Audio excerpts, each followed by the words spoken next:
coconut, which is brown on the outside, like Africans. White inside. Our style of perception and thought and processing, our religion and spirituality, our education and our fashion sense of medicine, it's all been whitewashed. Yeah. So we remain with the look of being black, but with a function that is fully white.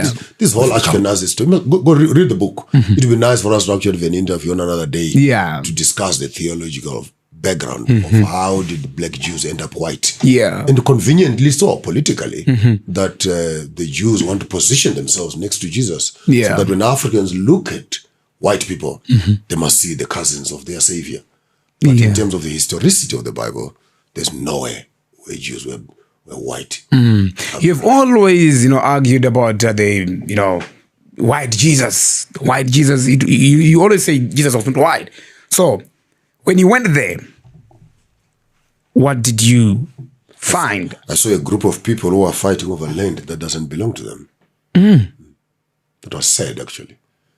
To find that actually the Jews that are there were built by the United Nations to create the nation of Israel. They did not build it on the historicity and the authenticity of the indigenous people, the owners of the land. This was a political move of this Eurocentric, whitewashed theology, claiming black history and positioning themselves as mediators of salvation. It's critical for whites to maintain the Jewish thing. Because as long as it is white, the rest of the world and the anthropological epistemologies of theology then circles around the whitewashed theology. But which is false. Which is false. It's not Abraham has never been white. He came from Ur of the Chaldees, which is a city which was built by Nimrod. And Nimrod is the son of Cush. Cush is a black man. Cush is a black man. Of course. Then how can Abraham, which is a Shona word actually, be a white man? So are you actually saying if it's Abraham, Shona? No. Means the beginning. Bara, Shona man. Bara, which is Hebrew. I'm teaching you a simple, archaic Hebrew now. Okay. A few weeks ago, you were abroad for the 50th anniversary celebration of the UK African Liberation Day, organized by the Pan-African Congress movement. So tell us about that. What was it all about? This was very important to me because in my years of study, having read Marcus Garvey stories, Martin Luther, Malcolm X stories, the Henry Clarks, many of the scholars that had come to study under Pan-Africanism, to be able to be invited by the organizations which they started when they are celebrating their 50th year, it almost felt like a graduation for me. That, you fantasize and you dream about all these big names.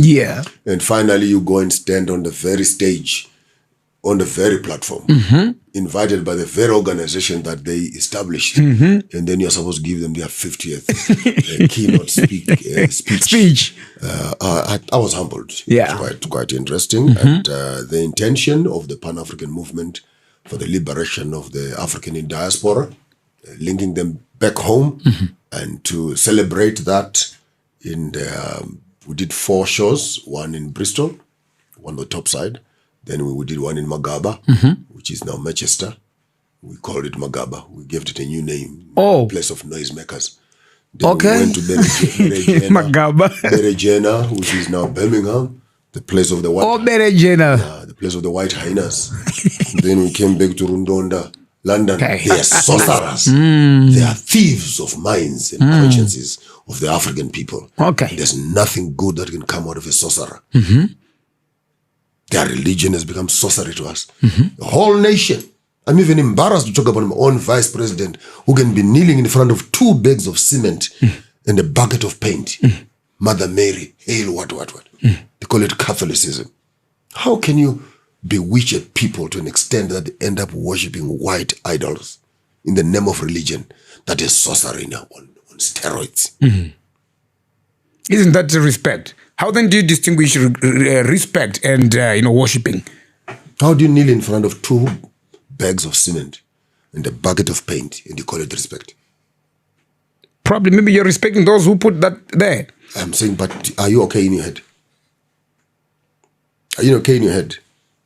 To kneel in front of an idol and call that religion?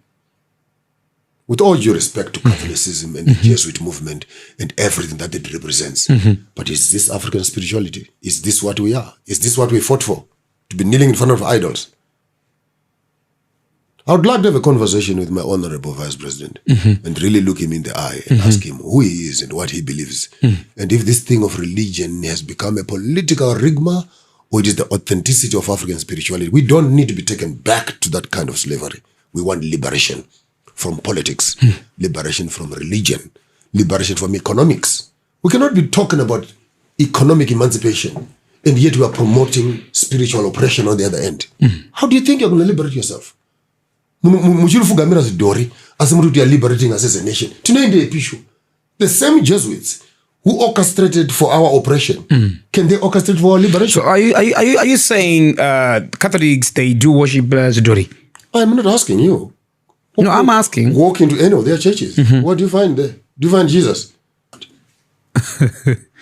So in other words, you're saying... I want to throw this, and I want to throw this with knowing very well that Zimbabwe has a strong Catholic background. Exactly. We need even to liberate ourselves, now in a free Zimbabwe, that some of these religions that came with our colonization cannot constantly be receiving first-class treatment in the name that there's Father so and so.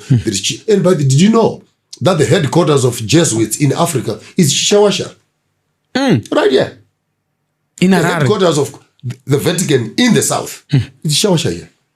So with all due respect to the respect and the amount of contribution that Catholicism has done, but Catholicism being wicked as it is, it actually produced the leaders who will be sympathetic towards itself so that they can protect the same colonial system. So they produced for us the leaders that we have. Mugabe, the product of Catholicism. Kutama Mission, all these institutions, the form of education was not for the liberation of the African, but creating democrats who would sympathize with the colonizers to protect the estates that had been stolen by the same system. So they produced the leaders for us. But the current president is not a Catholic. I am not discussing that. I'm giving you the background of the strategy of Catholicism in terms of the colonial agenda. They came in firstly as explorers, like I was in London. Then they followed in the background as missionaries to baptize us. The third group were mercenaries. And then the last group were investors. That was the strategy. So the Catholic Church and the Christian community in total cannot claim innocence over the blood of the Africans, because their agenda of coming to Africa was not to baptize us, but was to soothe our consciences and give access to the colonial program to run on. Because where was the church during colonialism? Where was the church during the war? Were they not the very same people who were involved in oppressing us and telling us to look forward to heaven? Are they not telling us right now not to take back the land because we're going to go to heaven? But why must we have heaven when we have earth? If God wanted us in heaven, why are we here? So the whole concept of religion must not come in as a pacifier of African anger towards its own rights. If Jesus cannot address my issues of land, then he's not relevant to me. Because what I want now is means of production. I don't want to be sold some palace in the sky where we're going to be walking on streets of gold. I don't want streets of gold. I want clean water now. Not in heaven. I want water. I want health now. So don't market this whole conceptualizing of postponing African liberation into the sweet by and by. And for me, religion plays into that spot where it says, please leave things as they are. Jesus will make it right when he comes back. Now, when he comes back, what will he find? I want my relevance to religion must be found in addressing social issues in the present. That's very, very deep. I think we'll tap into that very soon as well as we progress. Bishop Maponga, you were once a respected leader in the Seventh-day Adventist Church. But now you now often speak out not just against the religion, but even Christianity itself. Not only about the Adventists, but the Christianity. Like now, the way I took Tanangura Paraba. Maybe for the benefit of those that do not know what really happened along the way that made you change your path of so strongly before now. And do you still believe there is any truth left in the church today? What do you call church? Is a German word which means a circle for rituals, for cultic purposes. Okay. You can Google that. Kerk. Yeah. Church. So the word church in its own has nothing to do with church as you believe it. It has been baptized to sanitized to mean a place where Christians are meeting. Yeah. But in its genesis, it's actually a circle of the occultic, where women and men would sit in circles and burn candles and put those pentagrams, and then they do their rituals. That's what church is. Church. So if you ask me, do I still believe in church? I'm an educated person. I'm not a fool by any means. If you want me to explain, when I understand what it is, and you ask me, do I believe in that? I'll say no. Yeah. A place of lies, a hiding place of thieves and thugs. As I'm speaking to you right now, my father worked in the church for more than 50 years plus. I worked about 33 years plus. My grandfather, another 60, 70 years plus. My father, as I'm speaking to right now, is on $7 per month retirement. Okay, from the Seventh-day Adventist Church. Right now. Say it publicly. To the GC, the General Conference, to the Zambezi Union, to the Southern African SID, South Indian African Indian Division, to the local conferences and the local churches that are around. If anyone doubts what I'm saying, go back in his record. His name is Lazarus Maponga. I am Joshua Maponga, the son of Lazarus, son of Minyuki. We've worked for this church. He's on $7 a month as his retirement. They're calling for a general conference. That's right shocking. Now. Huh? They're going to be blowing more than 500 million for the general conference, which is coming up right now. Yeah. You want me to look at this thing and say, no, you're never a Christian. You're never what? But why must I fast on a wedding? Why must our fathers, having put so much sacrifice in the church, have a spit on their face? And when I mention these things, oh, Maponga, you're bitter. So are you telling me that as a Christian, you have a right of abusing me? And when I respond to your abuse, then I'm bitter. Yeah, no, it's called So bitterness. you have a right of abusing me. I don't have a right of response to that. I believe in the resuscitation of the human spirit. Yeah. I believe in Ubuntu. People, I am because you are. I believe that if we could become more human, it's a better religion for me than Christianity. Because Christianity, as we have it right now, you're already talking dogma. What is dogma? How do you get married? You must do a white wedding. But that's not culture, by the way. Yeah. But that's white culture. But we don't do culture. But you must do white culture. White culture. And I wonder, who is confused? Who is confused here? Between what you say, don't do African culture, but you must do white culture. Yeah. You come to the concept of your diet. You must eat white. You must dress white. You must marry white. You must live white so that God can accept you. Because when you become African, it disturbs God. You must sing white. Yeah. And then you look at 60 to 70% of what we practice as Christianity is not Christianity. It's actually white culture.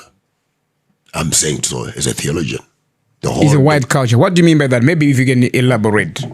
The whole ecclesiastical liturgy. You're asking me a serious question now. Answer it academically also. The ecclesiastical liturgy, which means the function and operation of a church in terms of its practices. What they say, we've been to church. And the doing part of the church is not, it's not biblical. It's a proliferation of the culture through which the very faith has been transmitted to us. In other words, you had Indians come to us as missionaries who will have been putting on saris. Had Muslims come here as missionaries who will have been putting on kippahs. Had Jews come here. But because white people came, then the whole outlook of what you call a Christian looks like the one who brought the message to them. And therefore, without you questioning it, you may think that actually doing what God expects from you, meanwhile, you're complying to what your taskmaster has said. Unfortunately, the religious taskmaster, the political taskmaster, have been the same. They had coffee together, talking together. The minister and the politician work together. So by the time an African is becoming a Christian, he's actually complying to the political system as he's conforming to the religious system. In fact, the religious system became a training institution for the political office. Because it is here we're being taught how to behave, how to dress, how to respect, how to what. And by the time you're coming out of here, we actually identified you from the religious corner to give you the political office. So I always said, and it does sound nice, that actually religion is a foreplay for capitalism and colonialism.